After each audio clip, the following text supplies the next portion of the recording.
You're wrong. That's what I want to say. I want to say that you're wrong. I'm wrong, but you're wrong.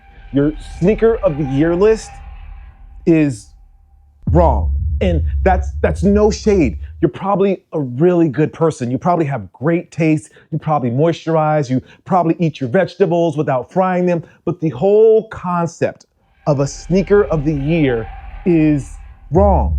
So this year, we're gonna do things differently. We're gonna use actual marketplace data from StockX, who was kind enough to sponsor this video and get all the things that I have inside of my brain out. See, every year, we treat Sneaker of the Year like a championship belt. One shoe to rule them all, but nobody ever defines the rules. So look, today, we're creating categories because the idea of one winner is outdated. Like cable TV, gas cars, and thinking Adidas and Ye are ever getting back together. We're giving you a real framework because good debates need rules. And sneaker culture hasn't had rules since like 2017. Let's think about the best-selling sneaker of 2025. Look, it wasn't new, it wasn't hyped, and it wasn't a collab. It was the Asics Gel 1130 Black Pure Silver from 2023. Yeah, sneaker of the year, based on real transactions from StockX, might be the same shoe your aunt wears to Costco, because actual consumers just want something comfortable, versatile, and under $100. The Asics wave is real. TikTok has crowned these the official I go to therapy and drink matcha now shoe. This category reveals the truth about mass sneaker behavior. It's comfort, then culture, then hype. This is why arguments online don't match reality.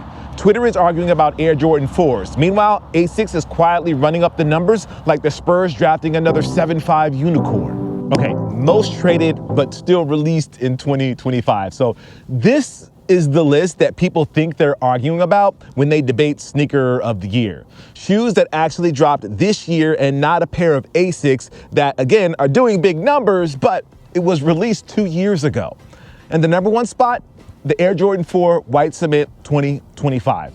A classic colorway, high demand, high nostalgia, huge volume. But here's the twist. Its resale premium is only 7%. That means this thing is being traded a ton, but not because resellers are cooking. It's because regular sneaker fans are actually buying and wearing it. Top sellers also include the Air Jordan 3 Black Hat, the Black Metallic 5s, the Navy SB Jordan 4s, Flu Game 12s, and even the Black Cat 4s. These aren't hype monsters. These are people shoes. Everyday wearability runs this category. So if your definition of sneaker of the year is what 2025 shoe did people buy the most on resale this year, your winner is the White Cement 4s. And there's no debate about that. Okay, so this category is basically what shoe was the most expensive after release. And this is where the list gets wild. For most of the year, the Nike Craft Mars Yard 3.0 was running away with this category. Then a late entry showed up and literally broke the charts. It's the Travis Fragment Jordan 1 Low. $1,631 is the average resale price. That's a 952% premium. The Tom Sachs Nike Craft Mars Yard 3.0 was $1,075, which is a 291% premium. Pharrell's Adidas Jellyfish, $784. The Awake NY Air Jordan 5 Arctic Pink, $720.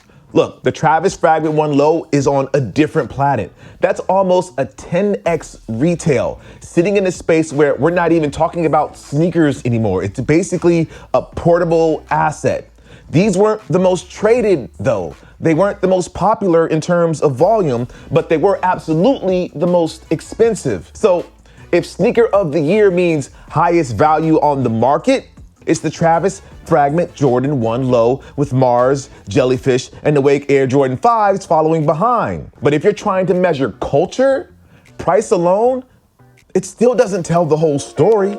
Okay, so this category is interesting. It's what shoe gained the most value above retail. So premium is different from price. It's the markup, the percentage over retail. And once you look at it that way, the leaderboard gets even crazier. So the top spot now belongs to the Travis Scott Jordan 1 Low at a 952% premium. The Mars Yard 3.0, a 291% premium. And the Awake NY AJ5 and Arctic Pink, a 212% premium. But then we have the Vans Old School Souvenir in warm brown at a 205% premium. And you probably didn't have a Vans collab right behind a Jordan collab on your Sneaker of the Year list, but that's what the marketplace did. This version of Sneaker of the Year doesn't reward what most people bought. It rewards scarcity, collector behavior, and how far people are willing to stretch above retail. If Sneaker of the Year means biggest jump from box price to StockX price, Travis Fragments is your runaway winner.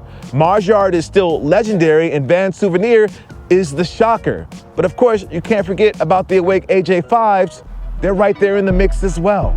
All right, now let's talk vibes, culture, influence. So at ComplexCon, the panel's top picks included Nigel Sylvester's Air Jordan 4, a great pick, by the way, Undefeated's Air Jordan 4, the Air Max 95 Neon, Pharrell's Adidas Jellyfish, and Awake NY's Jordan 5.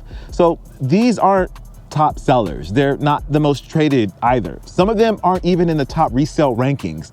These are shoes chosen for storytelling, nostalgia, or designer impact, and they paint yet another totally different picture. These are editorial picks. These shoes are the ones that journalists, designers, and creative directors gravitate towards. So let's break it down. The Nigel AJ4. #1 Jordan collab of the year by trades, 108% premium, top 10 resell overall, and it dominated editorial lists. The strong storytelling was amazing. But then you think about the Air Max 95. Super interesting data contrast. In 2020, the first 6 months, 14,000 trades and a 46% premium. 2025, first 6 months, 2,400 trades and an 80% premium. That's less volume, but more value. A true cultural evergreen or neon green if you're a true Sergio Lozano fan. These cultural picks, they tell you which shoes mattered, not which shoes sold. Let's talk collabs, because collabs are where storytelling, hype, and design all kind of crash into each other. And now that we've seen the price and premium data, there are 4 names that you can't really forget. Travis Fragment Jordan 1 Low, Nigel Sylvester Air Jordan 4, Awake NY Air Jordan 5 Arctic Pink, Pharrell's Adidas Jellyfish. See, these 4 shoes hit the sweet spot between culture and story and hype and premium and even wearability for some of them. And look, if we're going by resale performance, Travis Fragment Jordan 1 Low is pure numbers monster. It's killing it. The highest resale price, outrageous 952% premium, and instant grail status. It's the collab you flex when you want everyone to know exactly how deep your pockets go. Nigel's AJ4 might be the most balanced sneaker of the entire year across metrics. 106% premium, top 10 resale overall, and a rollout that actually felt personal and it felt authentic. Awake NY's AJ5 Arctic Pink is the editorial darling, one of the top shoes by resale price and premium, a ComplexCon favorite, and a silhouette that looks just as comfortable in a fashion editorial as it does in a fit pick. Pharrell's Jellyfish is the creative standout, sitting near the top of the resale list and showing how far you can push design and still have people chase it. So who's the best collab? Well, it depends on what you value. If it's pure resale and hype, Travis Fragment.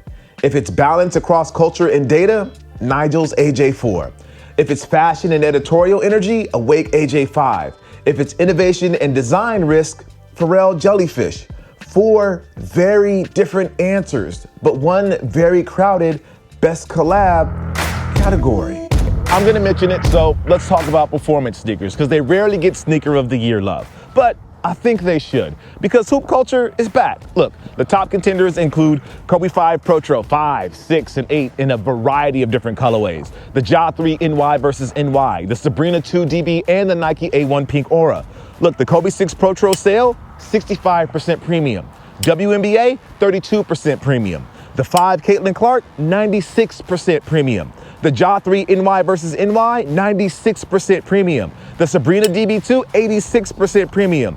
This category belongs to Kobe, no doubt. There was no question about that. If we're looking at strictly trade numbers, Kobe owns 5 of the top 10 spots. But that isn't the whole story. Sabrina is hitting an 86% premium and Ja is pulling 96%. Basketball silhouettes, they've entered the chat. Now look, they don't quite have the main character energy, but they are getting close. Sabrina is having one of the best performance runs in Nike basketball history. Meanwhile, Ja's shoes are still moving numbers despite some, off-court extracurriculars. Okay, let's talk the biggest surprise of the year. It's not something people talk about a lot, and the winner is the Vans Souvenir Old School. This shoe came out of nowhere. A 205% premium, fourth highest markup of the entire year. No one predicted this. It hasn't made anyone's list. Nobody built think pieces about it, but it quietly became a monster. That alone gives it a spot at the top of the pack. Surprise of the year? Hands down. So overhyped doesn't mean bad. It means the expectation was bigger than the impact. And this year, that shoe was the Union Air Jordan 1 Shadow. Here's why. It had a 76% premium and solid resale at $352, but nowhere near top 10 levels.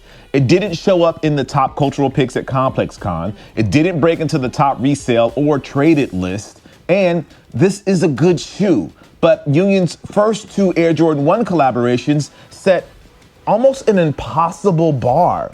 Those releases reshaped collabs. This one came and went without dominating fits, TikTok, or editorial conversations. So overhyped here really just means great sneaker, legendary pedigree, but a basically normal impact. Okay, so let's talk about the community favorite. So this is the people's category. This is the shoe that sneakerheads actually posted, argued about, styled, and some would say even actually cared about. And it really comes down to two different pairs. So Nigel Sylvester Air Jordan 4, why is it here?